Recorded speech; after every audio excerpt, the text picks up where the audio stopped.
Mes chers amis, nous avons prononcé une prière, le chapitre 122 du Tehillim, pour nos chers frères et sœurs en Eretz Israël et dans le monde entier. On a tous besoin de la délivrance de l'Eman Bet Hashem Elokeinu, d'aller déjà dans la maison d'Akadosh Baruch Hu. Donnons aussi ensemble de la tzedaka et Torah, Tfila, tzedaka, ça c'est notre pouvoir. Alors donc un petit vers Torah. Shemot, le début de la parasha de Shemot où on commence, la Torah nous raconte l'exil, mais tout de suite, dans la même parasha, tout de suite, Dieu déjà nous raconte comment il s'est dévoilé à Moshe Rabbeinu à travers le buisson ardent et le rendant émissaire, l'envoie pour délivrer Am Israël de l'Égypte.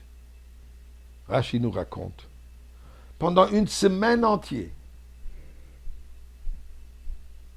Moshe Rabbeinu refuse, avec toutes sortes d'excuses. Je ne suis pas capable de parler.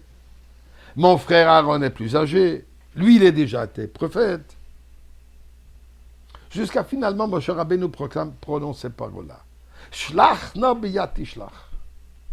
S'il te plaît, envoie celui que tu vas finalement envoyer. Ce que Moshe Rabbeinu dit ici à Kadosh Baruch Hu, pas chas v'shalom de croire que Moshe Rabbeinu hésite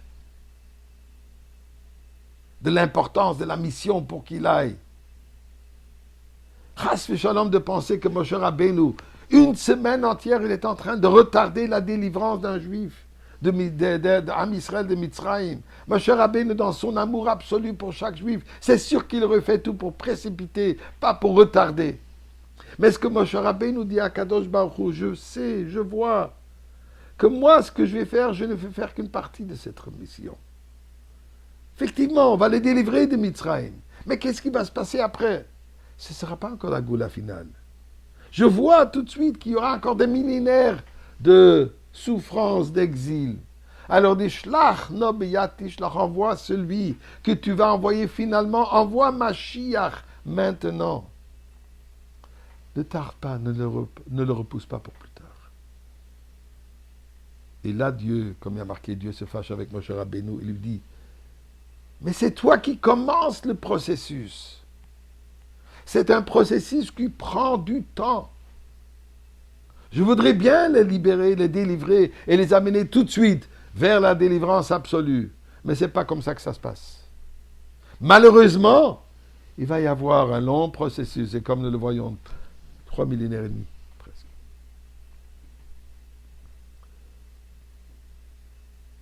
Et c'est pour ça que nous savons que Moshe, ou Goel Rishon, ou Goel Acharon. Moshe Rabbeinu, il est le premier rédempteur, celui qui nous a libérés de Mitzrayim. Goel Acharon, c'est lui aussi le dernier.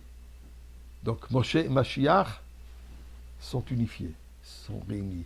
Malgré le fait que nous savons très bien que physiquement, ce n'est pas de la même tribu. Moshe Rabbeinu est de la tribu de Lévi, tandis que Mashiach est de la tribu de Yehuda, comme Yaakov lui a béni, Ad ki yavo Shila. Shila fait allusion à Moshe Rabbeinu, je m'excuse, à Mashiach. D'ailleurs, la valeur numérique de Yavo Shila est Mashiach. Et d'ailleurs, Shila est la valeur numérique de Moshe. Donc il y a un lien.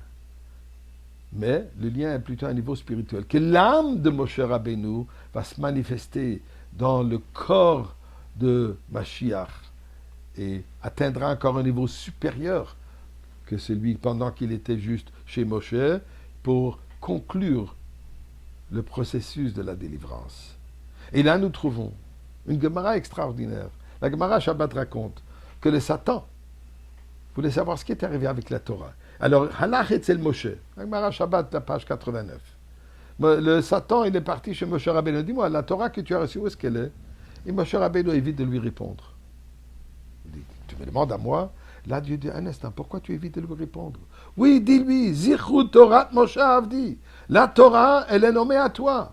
C'est toi qui mérites de l'avoir. Et Dieu lui dit, étant donné que tu t'es humilié à cause de ton humilité. C'est pour ça que tu mérites d'avoir la Torah. Donc, Moshe Rabbeinu a ces deux qualités. L'homme le plus humble, comme la Passouk de nous dire, Anav mikol adam al pni kol adama, c'est l'homme le plus humble qui existe. Et en même temps, c'est lui qui a la Torah.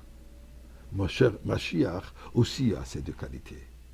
Très humble. Ani rochev alachamo, un pauvre qui vient sur un âne, qui représente quoi? Une personne qui vit une vie simple, pas dans des fortes, pas dans des richesses, une simple vie dans son bureau, et dort dans son bureau, n'a rien. Mais la connaissance de la Torah, elle est encore plus vaste que celle de Moshe Rabbeinu. Et Moshe Rabbeinu, donc, il a demandé à Dieu, emmène-nous le Mashiach au moment de la Goula de l'Égypte. Et Dieu lui répond non. Ce ne sera pas alors, mais ce sera maintenant. Et Dieu, donc, aujourd'hui,